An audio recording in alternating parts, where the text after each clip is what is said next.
அன்பு உறவுகளுக்கு அன்பான வணக்கங்கள். இன்று நம் தரிசனத்திற்காக தென்காசி மாவட்டம் கடையநல்லூர் அருகே சொக்கம்பட்டி என்னும் ஊரை வீரம் விளைந்த மண்ணை ஆட்சி செய்யும் சந்தன மாரியம்மனின் வரலாற்றை தான். இவளின் வரலாறு என்ன? இவள் இங்கே எப்படி வந்தாள்? தெரிந்து கொள்வோம். ஈராற்றுக்கரைக்கு சொந்தமான இருக்கன்குடியிலிருந்து பிடிமண் எடுக்கப்பட்டு கட்டப்பட்ட ஆலயம்தான் இந்த சந்தன மாரியம்மனின் ஆலயமாகும். ஒரு காலத்தில் தேவர் சமுதாயத்திற்கு பாத்தியப்பட்ட சாவடியில் சொக்கம்பட்டியில் வேம்படி மாரியம்மன் என்ற ஒரு அம்மன் இருந்தது. அந்த அம்மனை பெரியசாமி தேவரின் மனைவி சுந்தரத்தாய் என்பவர் தொடர்ந்து பூஜை வழிபாடுகள் செய்து வணங்கி வந்தார்.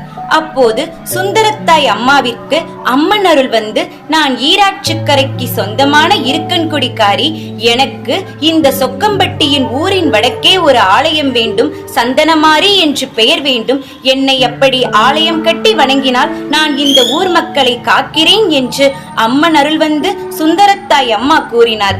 அவரின் பேச்சை கேட்டு ஊர் பொதுமக்களும் அதற்கு கட்டுப்பட்டு சுந்தரத்தாய் அம்மாவின் மூலமே பிடிமண் எடுக்கப்பட்டு இந்த ஆலயம் இந்த ஊரில் கட்டி முடிக்கப்பட்டது என்பது இதன் வரலாறாகும்.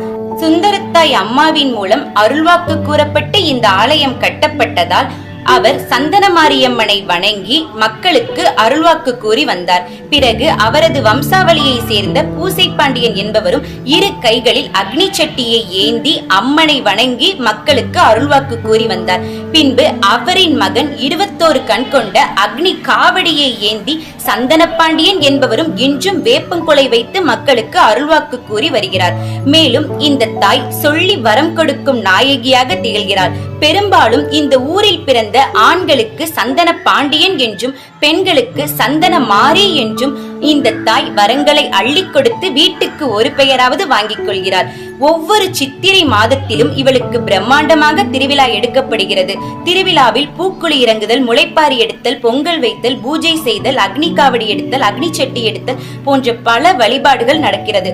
சுற்றுவட்டார பகுதிகளில் உள்ளவர்கள் மறக்காமல் இந்த திருவிழாவில் கலந்து கொண்டு இந்த அம்மனை வணங்கி முழுமையான அருளை பெறுங்கள். சங்கடங்களை சடுதியில் தீர்க்கும் நாயகியாக வேண்டுதலை உடனே நிறைவேற்றி கொடுப்பவளாக இந்த தாய் திகழ்கிறாள். மேலும் இவளை வணங்கி வளங்களை பெருகிடுங்கள். பார்க்க முடியாதவர்கள் வீடியோ பதிவில் பார்த்து அம்மனை வணங்கி வழிபடுங்கள். நன்றி.